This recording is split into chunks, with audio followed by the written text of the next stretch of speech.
Hello and welcome to My Left Ear. I'm Carrie Freeman. This is my co-host, P.T. Freeman, that many of you know well, and many of you contributed to saving his life. So P.T. had a rough day yesterday. He went to the vet, and when he sees the carrying case, now he freaks out. So it was very difficult getting him into the case, but let me talk about him in just a moment. My Left Ear is a liberal YouTube channel. We worked hard all summer to get Kamala Harris elected. It was a pretty crushing blow. And so this is a liberal channel.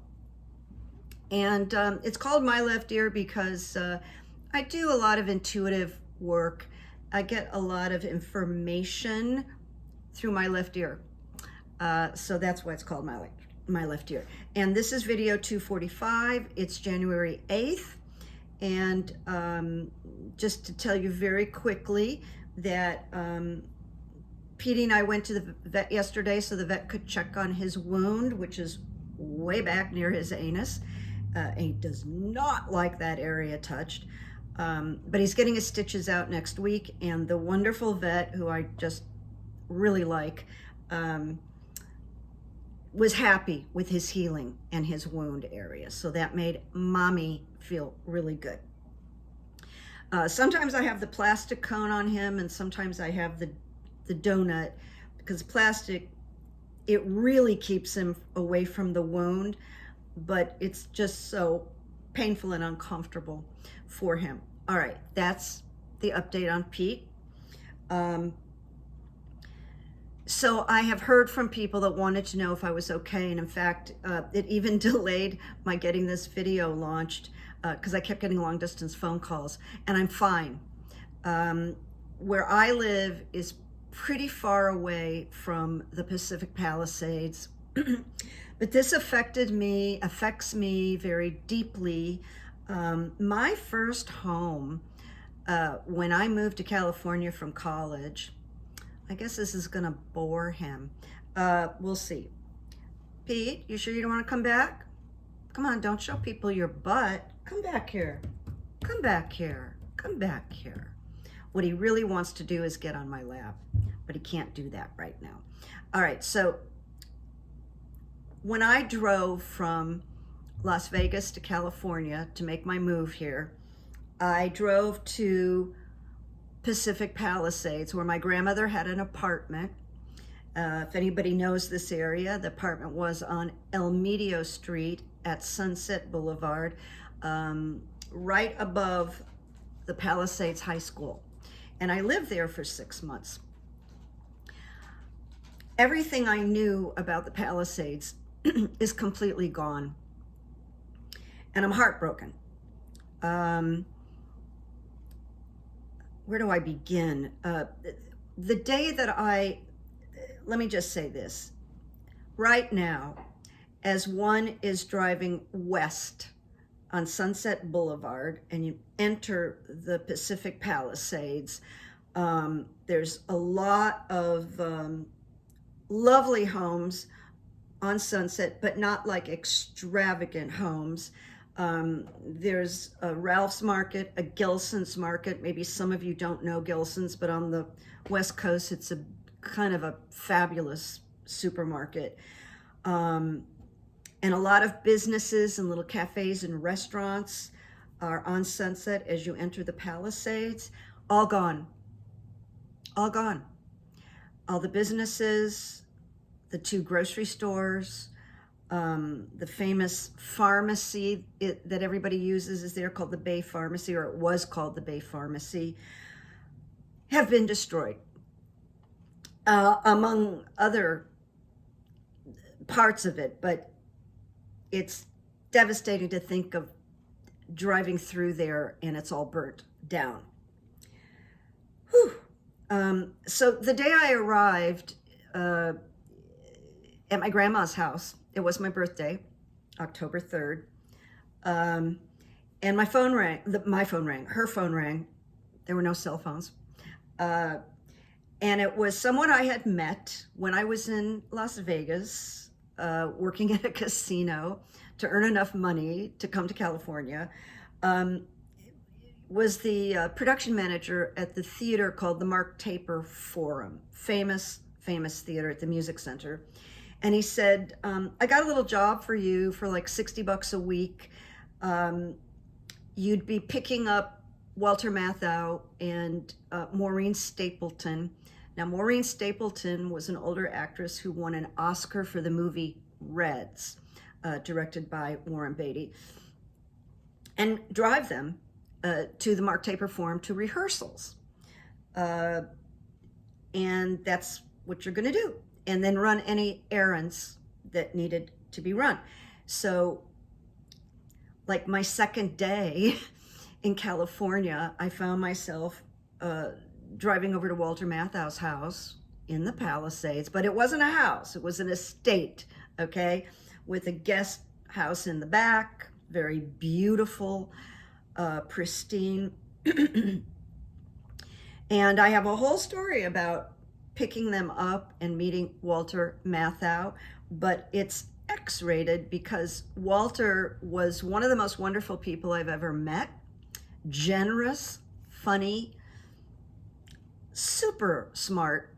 I really, really loved Walter Matthau because of who he was. Just the most generous man. But he liked to shock people. So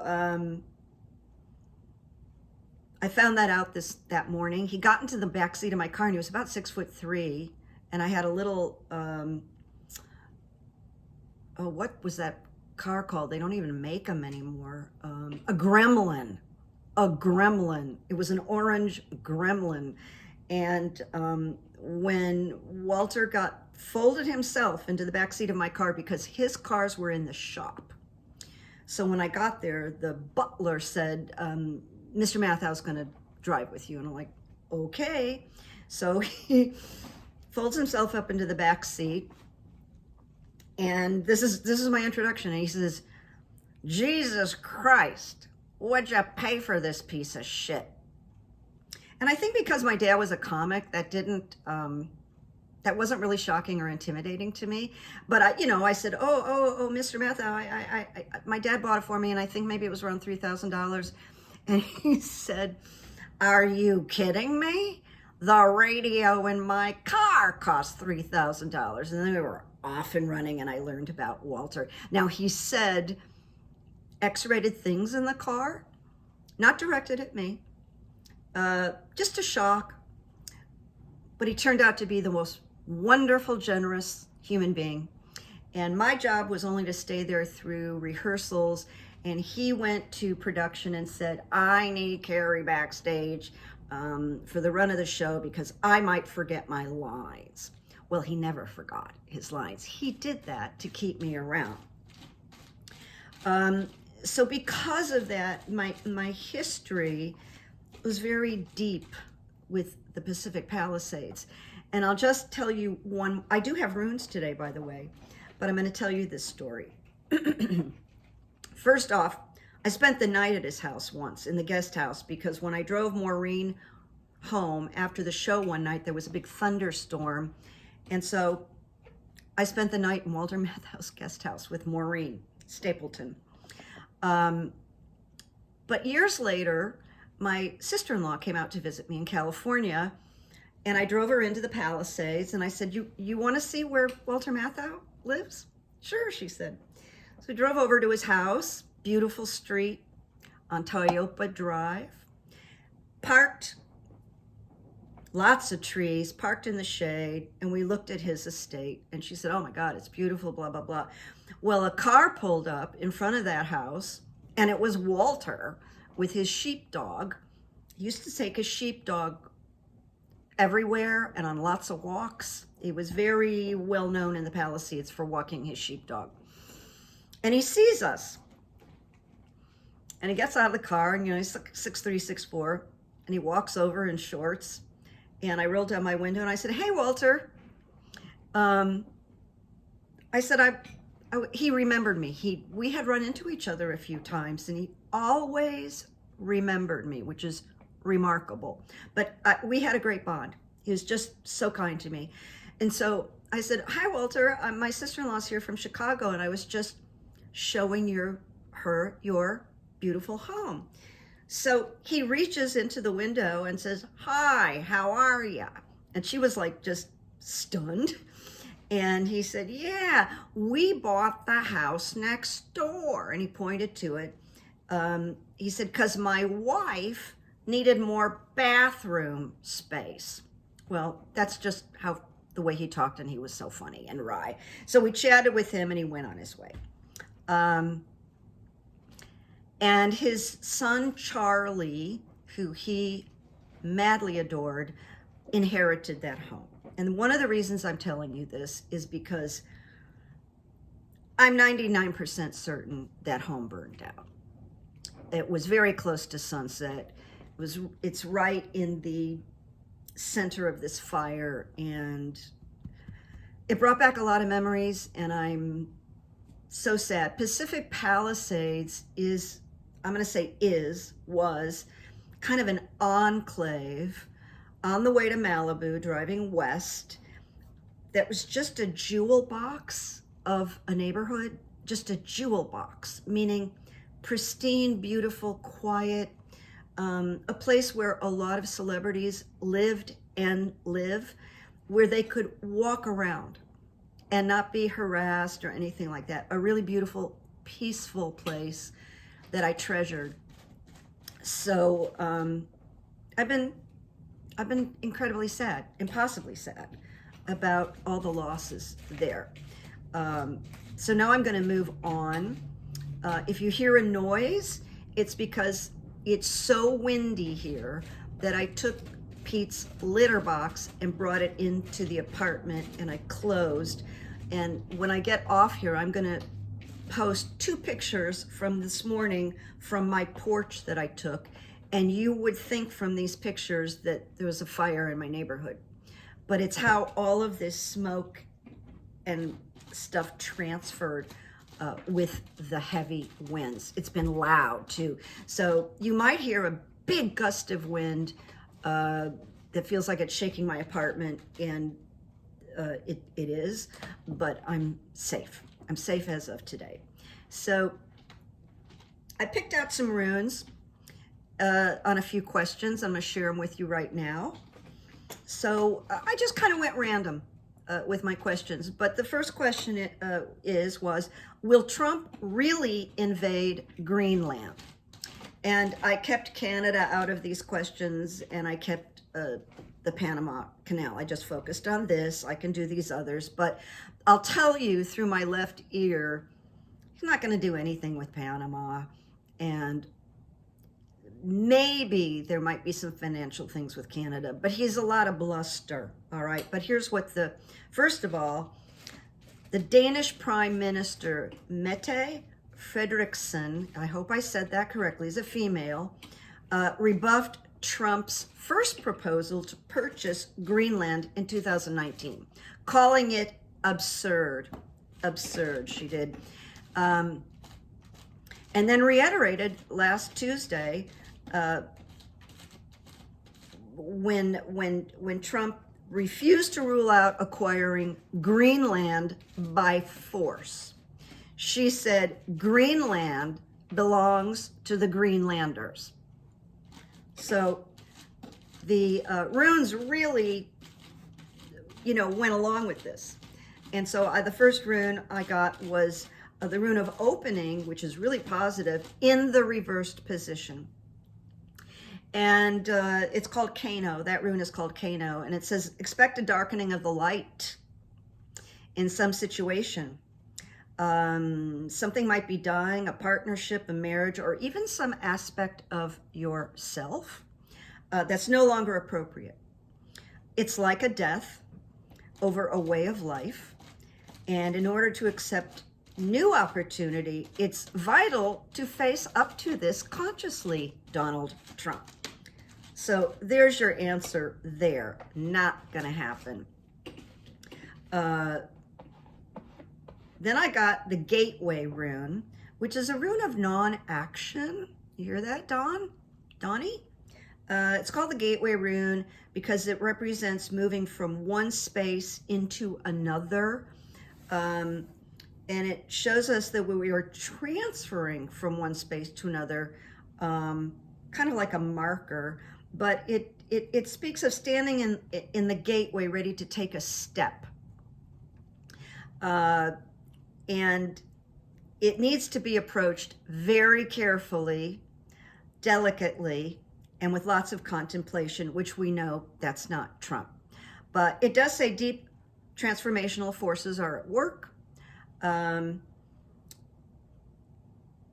It's not going to happen, all right? That's the upshot. And I don't want the video to go on too long today. I'm gonna make a kind of an attempt to shorten my videos a little bit, but not today. Then the next rune. Are Republicans and others going to rebel against Trump? And I got the rune of disruption, which is like the tower.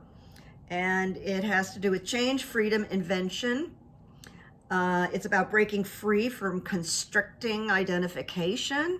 It's the great awakener. When disruption appears in a cast, it indicates disruption on many levels. But it kind of works in reversal in that the disruption could be a very good thing. Interesting, don't you think? So it appears to me that there are going to be protests. Now, we can only hope that he doesn't call the military, you know? And it's possible the military would say, no, sir, we're not inclined to do this. Next question. Are Republicans already panicked about their vote for Trump? And I got the rune of defense, avertive powers. As we are tested, we fund the power to avert blockage and defeat. So that's a good sign. And it says to us that even though there appears to be an obstacle in our path, which is the new president or the president-elect, consider that even a delay may prove beneficial. So don't be too eager to press forward too quickly. Patience is the counsel. This is about, are they already panicked? And many of them are. They're worried about their farms, their income, their medical, their social security, while he's concentrating on Greenland, the Panama Canal, and Canada. He's not focused on the American people, and they were stupid enough to vote for him. But they're going to find out. They're going to find out.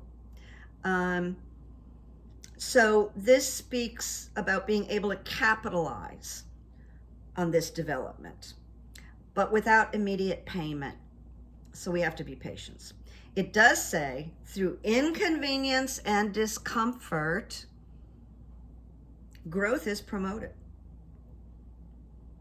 Something good is going to come out of this. And then in terms of this question, about are Republicans panicked? Then I got the rune of opening again, in reversal again. And it says expect a darkening of the light in some situation. Something is dying, a partnership or even some aspect of the Republicans that no longer is appropriate. I added that, you know, the runes are not going to talk about Republicans. I'm talking about Republicans. And it is like a death over a way of life. So, what's interesting about this is I go back to the fact that we're now in the number 9 year, which is a year where things wrap up, things come to an end to prepare for a new beginning. That's why I am feeling that there's a good chance Trump may not survive this year, because it's a 9, because it's his age, because it's his dementia. We'll see. Somebody said on the news this morning about the midterms that are coming up in 26, and that he'll probably be around to see the Democrats win, which they will. Midterms are going to be exciting and very helpful. And I immediately thought, like through my ear, no, he's not going to be around to see the Democrats win the midterms, across the board, by the way. And it says it's vital to face up to it consciously. That's not going to happen. So it's giving up the old gladly, kind of being in the emptiness. Probably J.D. Vance steps in. He's not as frightening. He's awful. He's not likable. But he's not as frightening and radical, I don't think. But it says, you know, we're kind of going to be living in some emptiness for a while till things become illuminated. So this is a beginning. I hadn't been around for a week. Still dealing with PD stuff. And by the way, running a GoFundMe campaign is like a marketing job. There's a lot of follow-up. There's a lot of tallying up and following. There's just a lot involved. That's all I can say. And I'm doing it on my own. So that's eaten me up a little bit too. And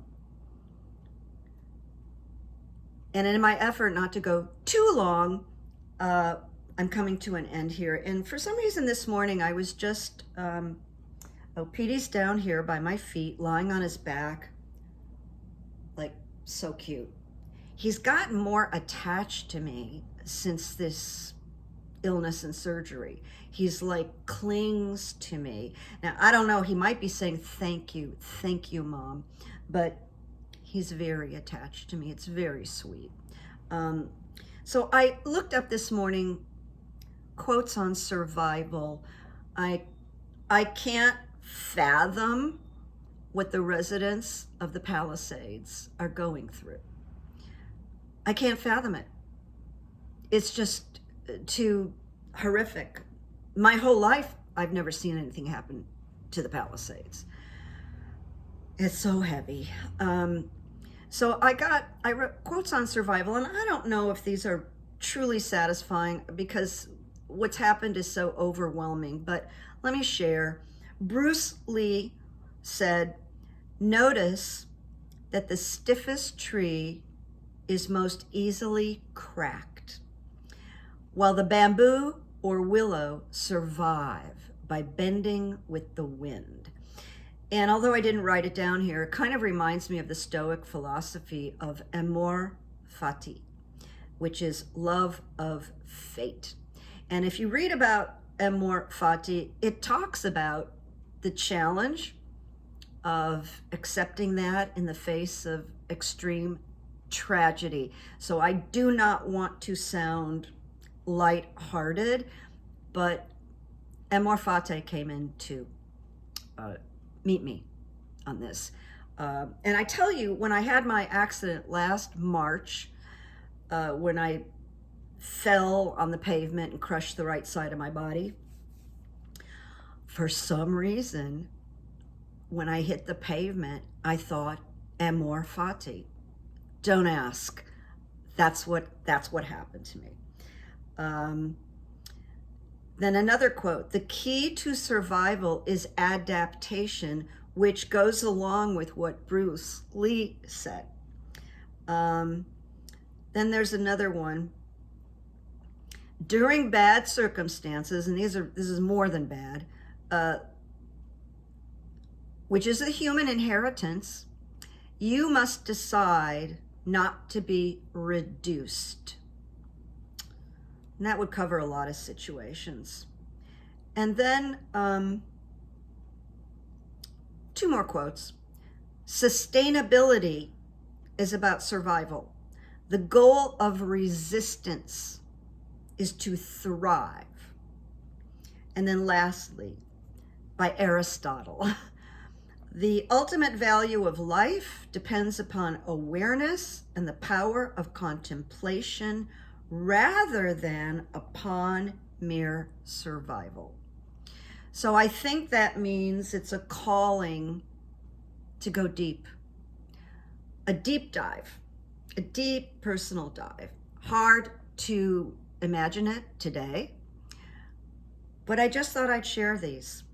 I didn't find any that were that super pertinent because the situation is so dire and sad and tragic and overwhelming.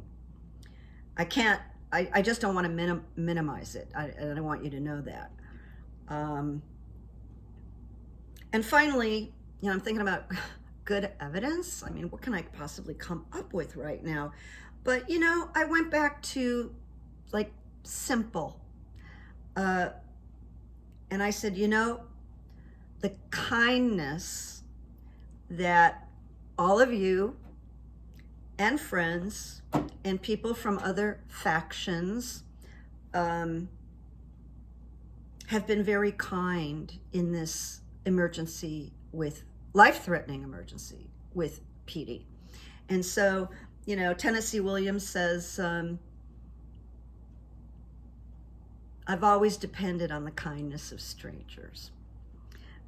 So that would be us, the kindness of strangers, which is you and many other people. 6 years ago, and I talked about Karen, and somewhere if you scroll in my community section, you will see a picture of 3 women. I'm in the middle, a lot younger with red hair, and Karen is in the picture. She was my best friend from Chicago, and we wrote scripts together. We were very, very close. So I tried to think of everybody I've ever met in my life, and I sent out emails to raise money for Pete, and I sent an email to Karen's brother, who lives in Orange County, and he wrote me an email back, and he said, Carrie, I'm so sorry. I just saw your email, and I want you to know, of course I will help. Of course I will contribute. I remember what you did for Karen. And one of the things he's talking about was, I raised $10,000 for her. And she was destitute at the time. She had moved in with her mother, and she was fighting this cancer and surgeries on her lungs, and that's what he was referring to. And I was there with her when she passed by her bedside. So I thought, great, that's so nice. He contributed $3,000 to this campaign for Pete. Blew me away. And it also, made me think about, people remember. People don't forget goodness. And it was a beautiful thing. I just gasped when I saw the number. I also contacted a few people that I did therapy with at the rehab center in Malibu that both survived. One was a male that, and I might have mentioned it before, so I apologize if I did, that came in as one of the most addicted people I'd ever met, crack cocaine, everything. And he spent 3 months, and I'm just gonna cut to the chase. He's married with 2 little girls. He lives in Chicago. He's clean. He's working with his family. Well, when he got the email, he called me from his car. He had one of his little girls in the car with him. And we hadn't talked like maybe 15, 18 years. And he said, Carrie, how are you? And I just sent you $500. And that's just another instance of people don't forget. And then I had another woman, mature woman, that wrote me back because she got off of alcohol. And at one point she came to California and she booked an appointment with me. I hadn't seen her in a long time. And there's just this bond. And every once in a while she writes me or we have contact. Not very often. So I sent her the fundraising email. She wrote me back and she said, I was just talking about you the other day to a friend and how much you helped me. And of course, and she sent me $200. And so this whole experience with fundraising is just this kindness and people that still have gratitude towards me. And, you know, I wore pink today on purpose because I feel like pink is a love color. And I just wanted to put something loving, put a color out there that was like loving and soft and gentle, and that's why I wore pink today. So I will be back now. It won't be 10 days again, I promise you that. And this was my offering for today. Thank you for your patience.